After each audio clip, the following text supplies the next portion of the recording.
Wyn and I want to express our gratitude for every one of our listeners. Thank you for being a part of this podcast and sharing this space with us each week. We are now offering an opportunity to work with Wyn or myself individually in a deeper look towards what's true about life and who you really are. If you'd like to know more, email me or Wyn for more details. In a 3-day dive under the noise, anything is possible. Let's find out. Now onto the podcast. Welcome. This podcast is an exploration into being human and what's possible when there's less attention on the noise in our heads. Warning. While listening to this broadcast, you may experience moments of deep peace, sighs of relief, personal insights, or long stretches of dead air. Do not be afraid. This is normal. Under the Noise with Wyn Morgan and Kate Roberts. Welcome to this week's Under the Noise with me, Wyn Morgan, and my wonderful co-host, Kate Roberts. Hello, Kate. Hey, Wyn. How you doing? I'm good. How you doing? I'm really well, thanks very much. I have stopped laughing since our conversation that we had since we started recording, but it won't last. I obviously have not stopped laughing. Maybe we'll let everyone in on that joke in a moment. So we had an email from one of our super listeners, I think we'll call this person. We did. So why don't you share what you heard or got from the email?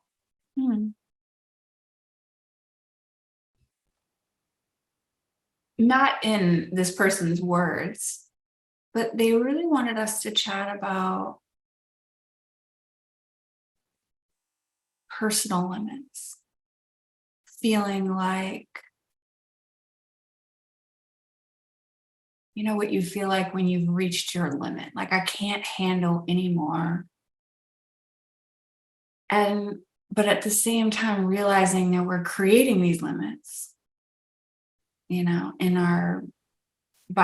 using thought and creating these limits. And then this fear on top of that, basically, well, if I realize that I'm creating my limits, then I won't have any limits. And then I'll just jump right into overwhelm and take it so far that I'm completely overwhelmed mentally and physically. And that's really what our listener wanted us to chat about, is this idea of I've hit my limit on what I can do. And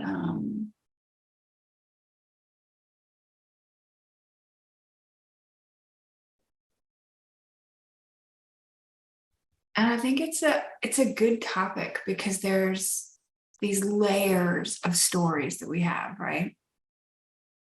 So not only do we have the story where I can't do anymore, I've hit my limit, which is a story because you're doing it. And so you obviously haven't hit your limit yet because in reality, you're still going. But then the story of, well, I know it's just my thought. So if I know that, then I'll just keep going basically until I burn out completely. If I actually saw that it was created by thought, I would just keep going forever. So you've got that story on top of it. And so I think honestly, I read it and I was like, yeah, that could be really cool for us to explore. What showed up for you, Wyn?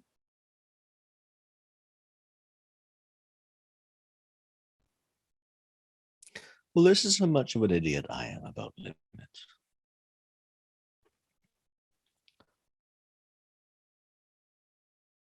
I've run out of fuel in my car twice in my life. Now, once in France, I could be kind of like, we tried to fill up the car twice and the places were closed and it ran out of fuel half a mile before the the next fuel stop. But I also remember back in, I don't know what year this would have been, maybe 2001 or 2002 or something like that. So it's 20 odd years ago, but I remember it very vividly. I didn't think my car could run out of fuel because I thought it hadn't happened before, even though 5 or 6 years earlier it had in France. But my car is different from the. And it was just weird that I needed to prove to myself that there was such a thing as an empty fuel tank in my car.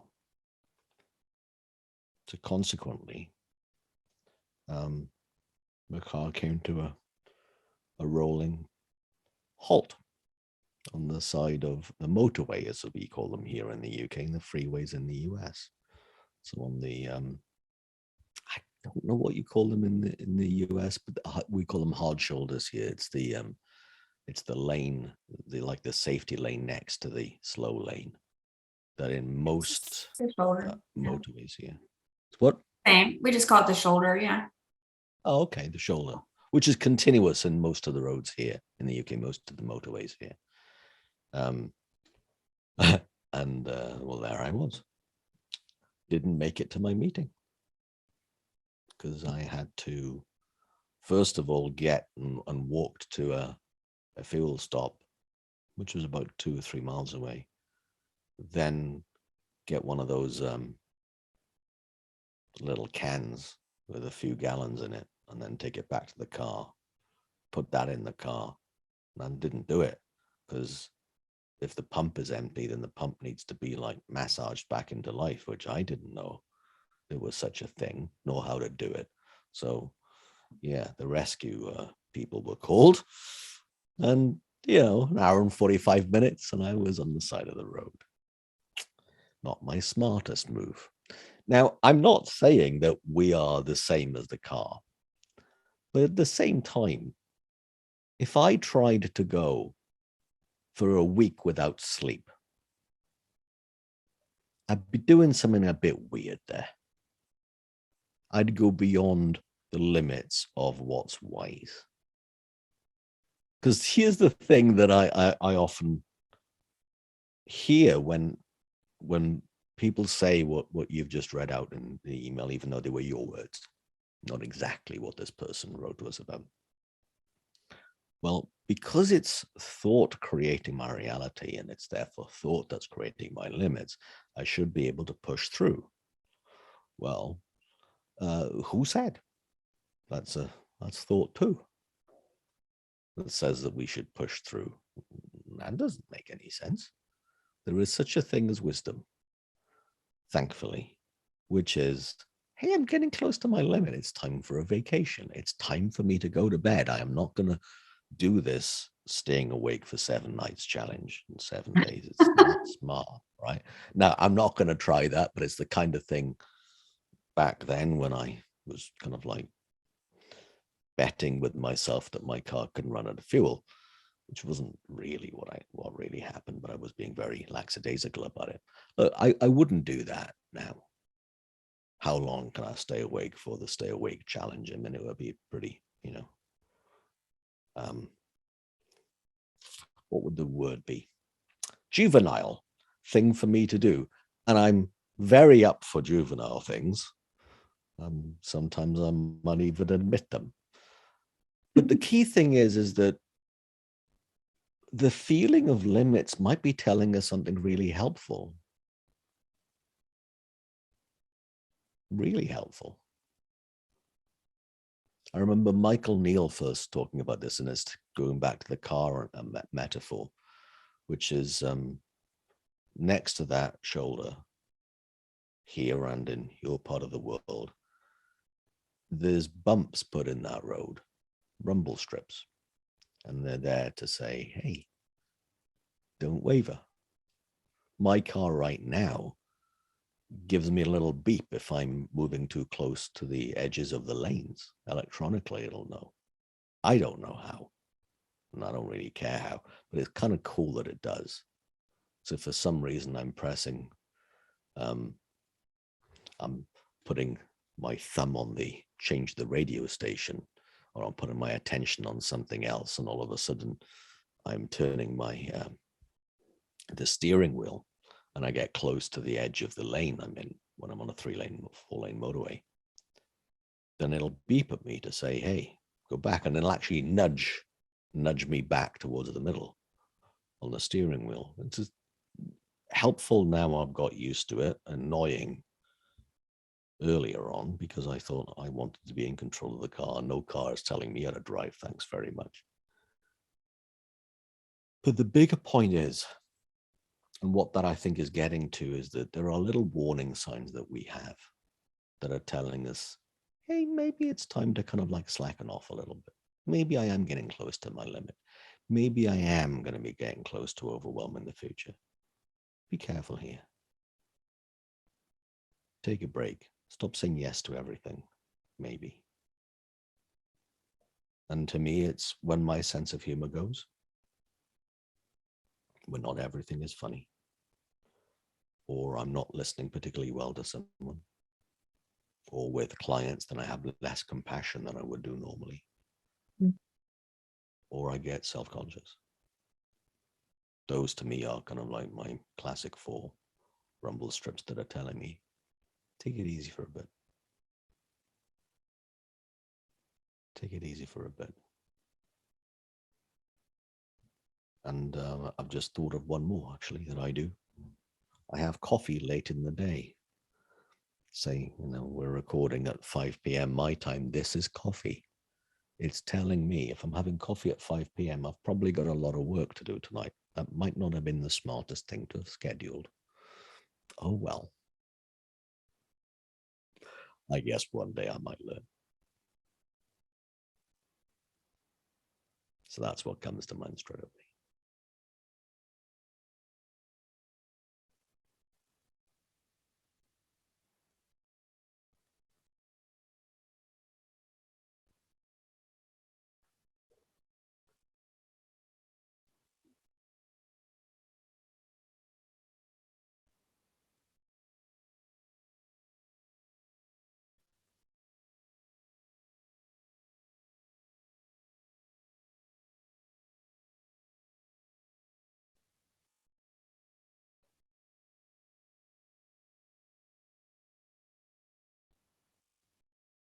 All the things occurred to me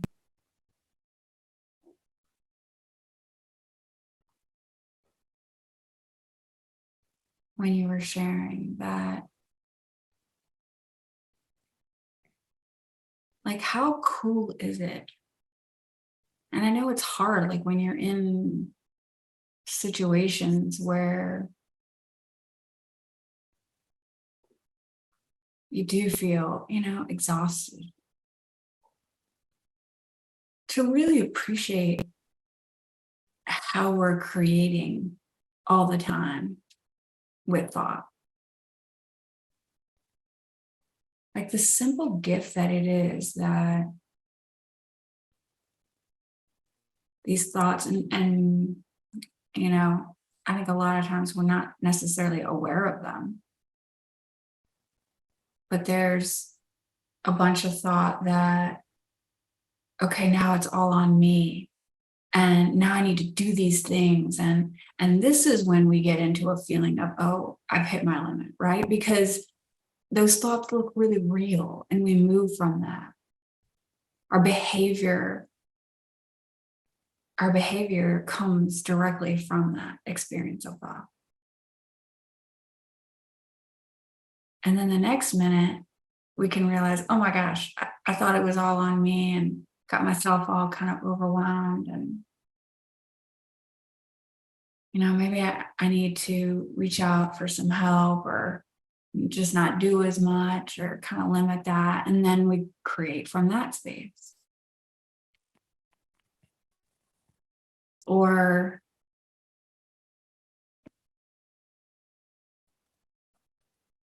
all of a sudden, we're like, I'm not sure what my limits are.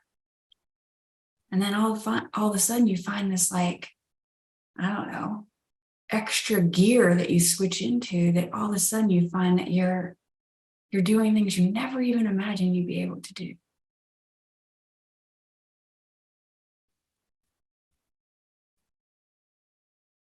And then another one where you're all of a sudden starting to really see the effect of all of this on your body and your mind, and you realize, oh, I need to stop. And so you stop. And then another thought where if I stop, I won't get back up and I won't get it done. And so you get up again. Like we're constantly in this creative energy of thought.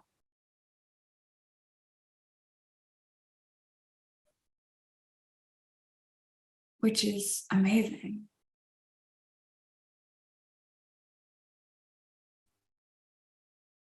And what's really neat is when we notice it. We're not just moving from thought and what looks real in the moment. Sometimes we actually notice what we're doing. And what thoughts look really real, like, man, this is all on me. I got a lot to do. When we notice that, we feel it in our bodies, and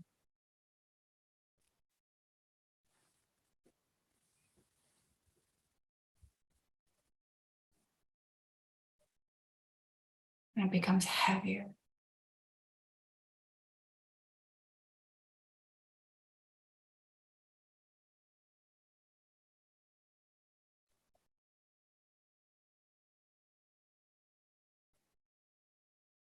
That's really the powerful gift of noticing, I think, is when we really get to see what's, in keeping with your analogy, what's driving the car at the moment. Yeah. Which is a huge gift. Maybe one of the most amazing gifts as human beings is that we get to notice what's driving.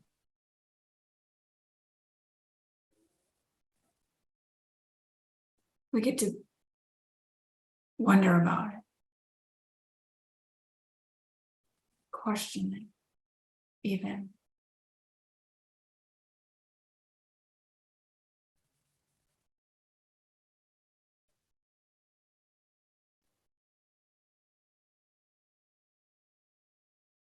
You know, when we remember that,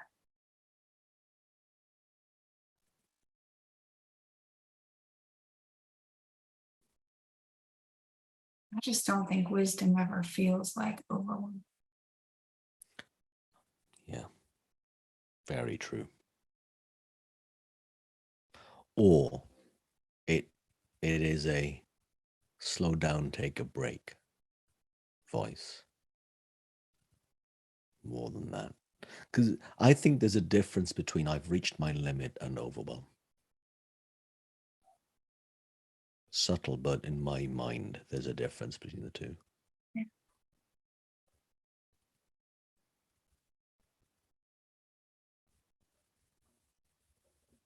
I think I've reached my limit sounds like wisdom. Yeah, Yeah. really wise.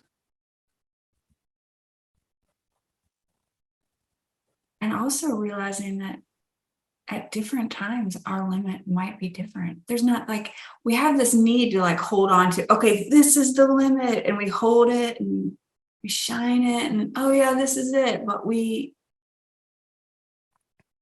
don't realize that changes as well. But that's fluid, that limit. Sometimes we can do less than others, and sometimes we can do more than we thought.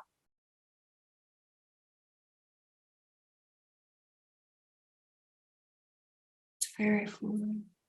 Mm.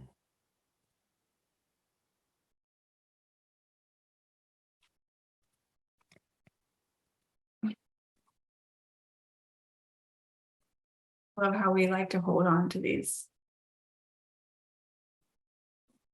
things that are true in certain moments. Even, you know, if we're able to see them, then we like grab hold of them and forget that each moment's different.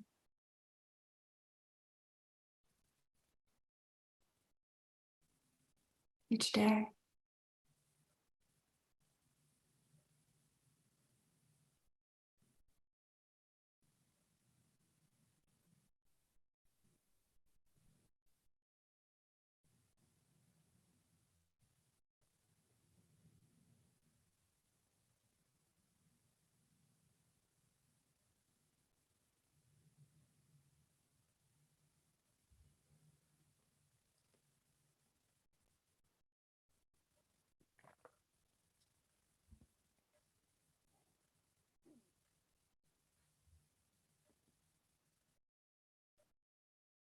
There's something that I feel like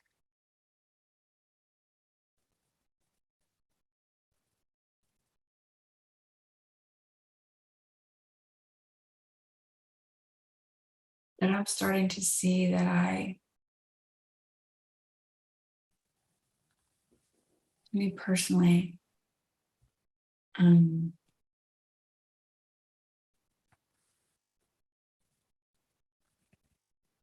I hadn't seen its value until recently.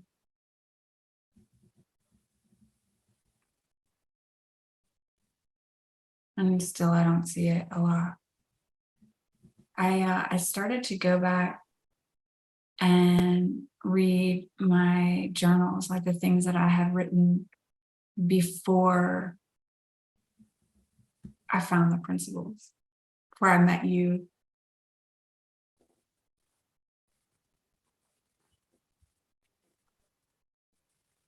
Oh man, was I busy. My mind was so busy. I really seem to, and it all comes from a really beautiful place. I'm not judging. But I thought joy was on me to create Mm. peace. Somehow that was on me.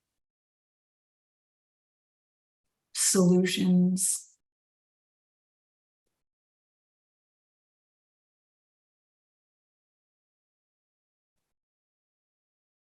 And I hadn't seen yet that none of those things are really for me to do, to create, to hold on to, as if it could get away at any moment. Peace and joy could get away from me. So I was going to write the crap out of this thing and get to the bottom of it. Yeah. I was very busy in my mind. And another thing that, and this is kind of what I was referring to, that has started to become more prominent. I had very little gentleness and compassion for myself. I could find that for anybody, Mm. but not for myself. I was not very gentle with myself.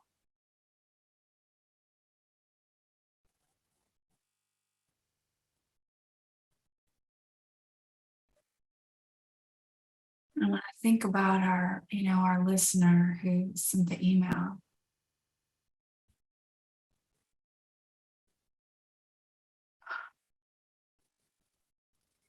I would,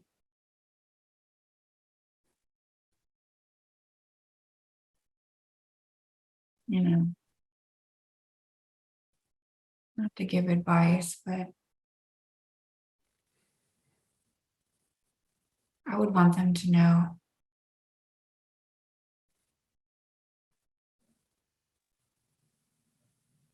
just how amazing it is when you find that kind of gentleness and compassion for yourself. Just slight moments, maybe sometimes, just to give yourself a break. But sometimes, like hitting our limit, sometimes that looks like not even getting out of bed. And maybe that's okay too.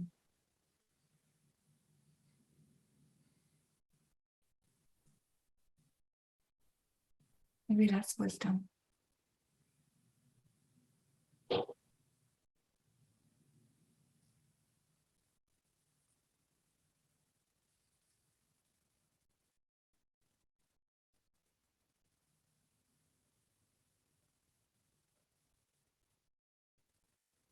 You said so much then, Kate.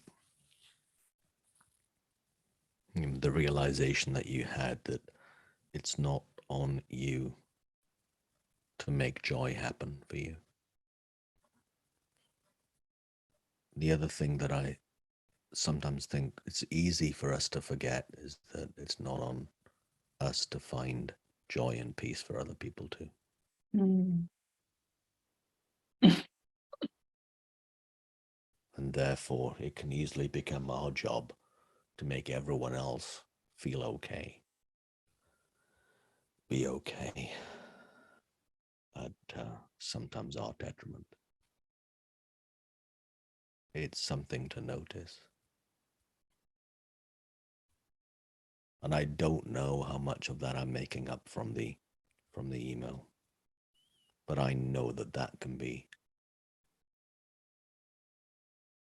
from personal experience, what that is like in having decided innocently that someone else's okayness depends upon me stretching myself way beyond my limits. And there's the fallacy at the beginning of that sentence, which is, no, their okayness is there.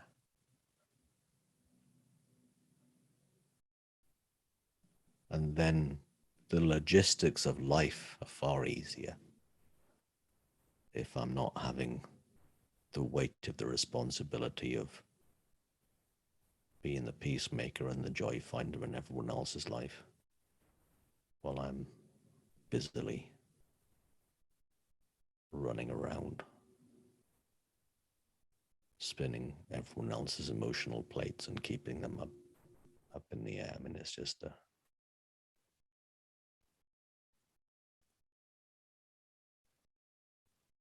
false premise. Thankfully, then I just get to do my best moment by moment. I'm less likely to get ahead of myself and then think about all the other things I might need to do later on today or tomorrow or this week, which is one way that I describe overwhelm. It's thinking about everything else I have to do between now and the end of time all at once. That's overwhelm. And slap on, I need to make everyone else happy on top of that. That's overwhelm. Impossible. Never was my job. Never was my job to do all of my future activities now. Never was my job to make me nor anyone else happy.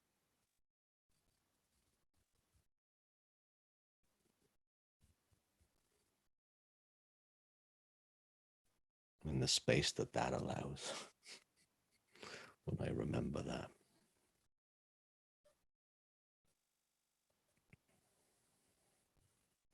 But I also remember thinking that therefore that would make me selfish and that would make me ignorant and all that kind of stuff. And it just hasn't been true. But I had to find that out for myself and see that for myself, that in fact I had more capacity for empathy and compassion and listening when I had less on my mind.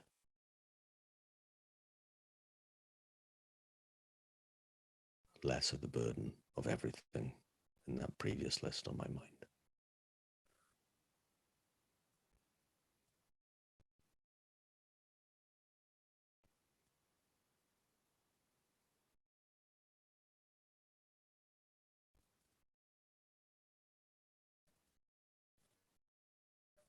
I want to go back to something else that you've said as well about, yeah, sometimes the best we can do is stay in bed. I know what that's like firsthand for days. And I remember saying to somebody sometime this year, if someone is depressed, I'm impressed if they stay in bed. I'm impressed if they get up. I'm impressed if anyone does anything in that state of feeling burnt out, depressed, overwhelmed. Not that being impressed is the goal or anything like that, but I know how challenging that can be.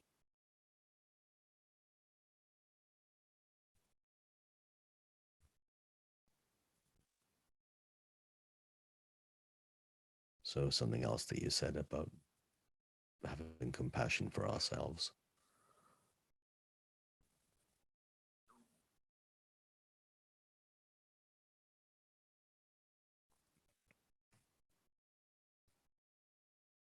can be a very important thing.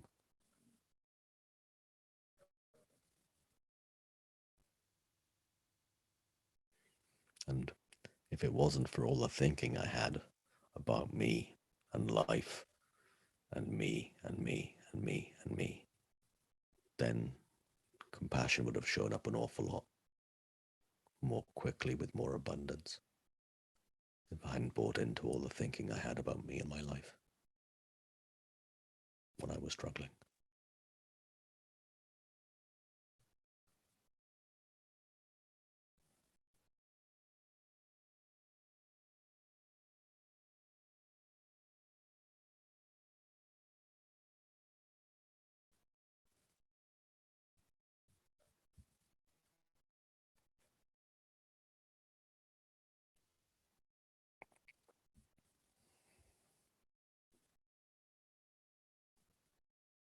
I think I still have a lot more to see around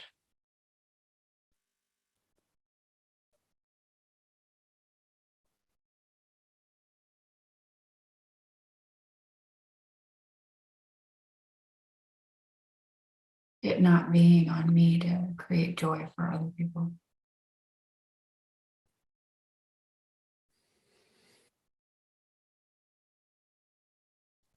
But that's huge.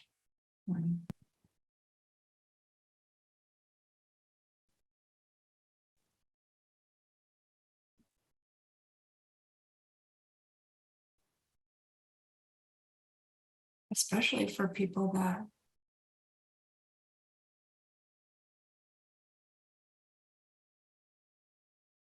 attract, like if we have this kind of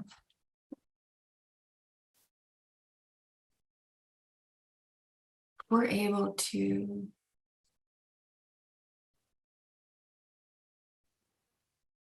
drop into that joyful space a lot. I think people gravitate towards that, right? And so we end up attracting people that will somehow agree with us that it's on us to create their joy, right? So if you attract people that love your joy or that want to share that with you, it's very easy for you both to get into a situation, or for multiple people to think it's on you too. Yeah. Codependency. Yeah. Yeah. It can be very subtle.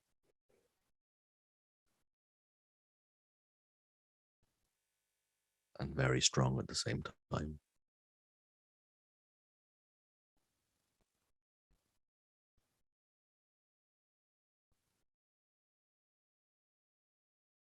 Yeah, I definitely have a lot to feel. Yeah, me too.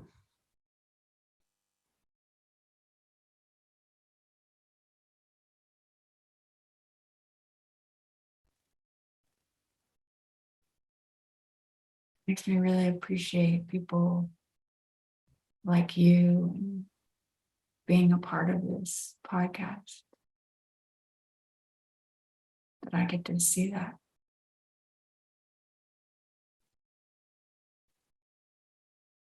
And be in conversations that remind. So thanks, Mike. No, thank you. Thank you. So do you think we've reached our limit on limits? Had to bring some levity back in because it's my job to make you laugh. Exactly. Come on, man. It's totally on you.